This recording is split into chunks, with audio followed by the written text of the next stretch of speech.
Hey you guys, I'm here to give you my thoughts and kind of like an update of the Shea process that I did and I guess my life without Shea.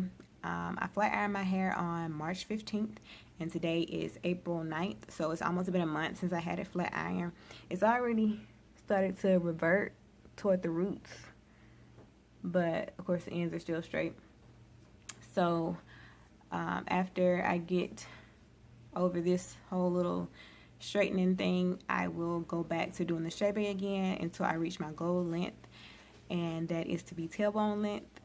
So hopefully I get there with the Shea as an aid.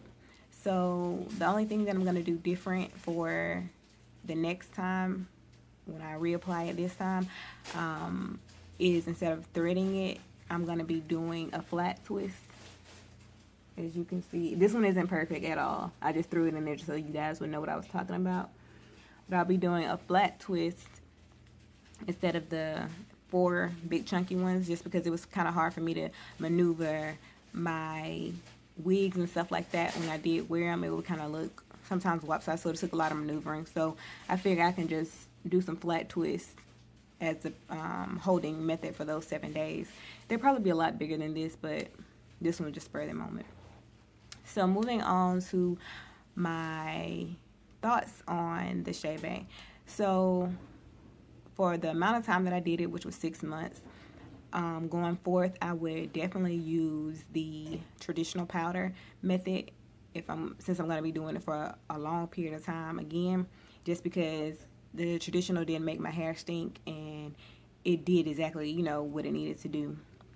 Versus the mask that I used, it started to kind of stink after the first month, and like I said, I don't want to be having a fool with my hair and stuff like that, because I'm a lazy person when it comes to my hair. I can do anybody else's hair, but my hair, I'm like, I ain't got time.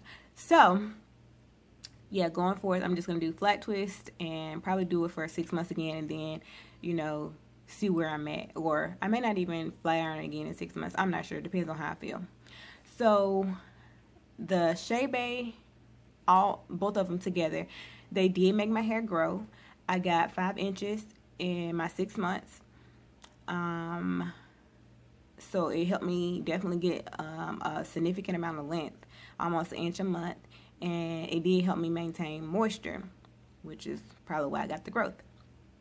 And it didn't make my hair any thicker. I know people thought, and I kind of thought it did too, that my hair was getting thicker because those twists started out like this, and then by the end of my 6 months they were kind of really fat. But that was product buildup, I'm guessing, or had to be, because once I washed it out, I'm back to where I was as far as thickness.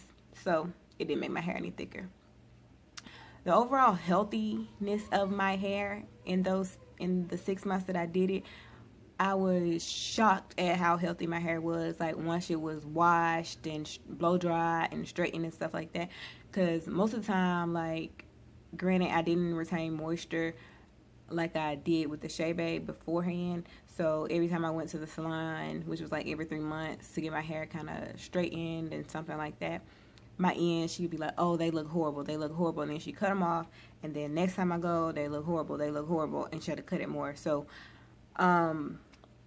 my ends were really bad, really bad every time I went to the salon, and my hair would tangle up really bad because it was dry.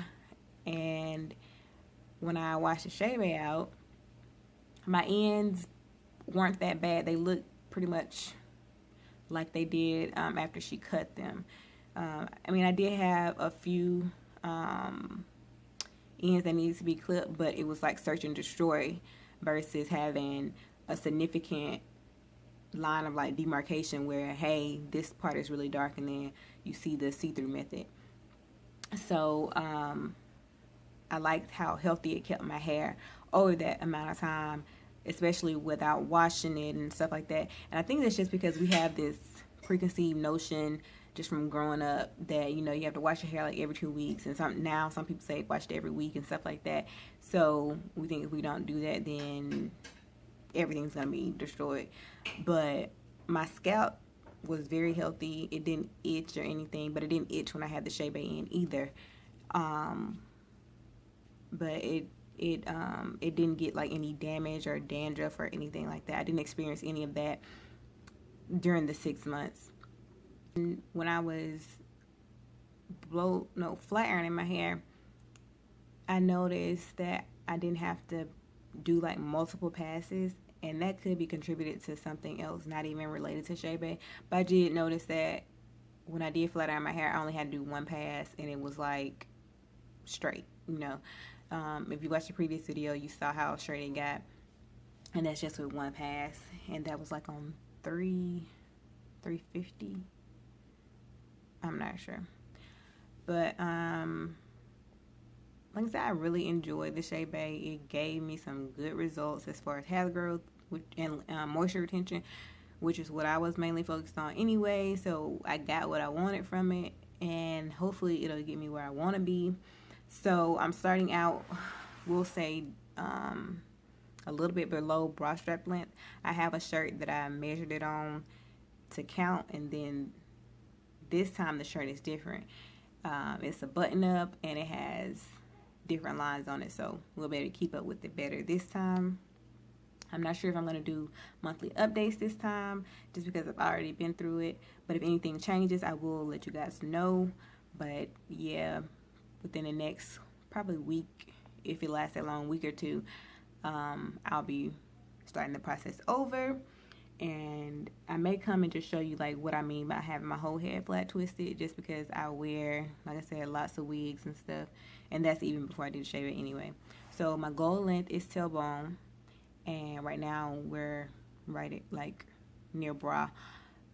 So yeah, I think if you guys want to try it, you'll definitely enjoy it if you use it the way that the people say use it. Instead of trying to do something extra, you may get better results.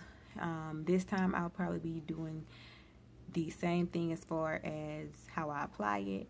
The oils, probably gonna do the same thing, just using whatever I have on hand, but more than likely it's gonna be the grapeseed oil or some olive oil, and that's only because Jamaican black castor oil is very expensive, like $9 for a little bitty bottle, and I'll run through it really quick.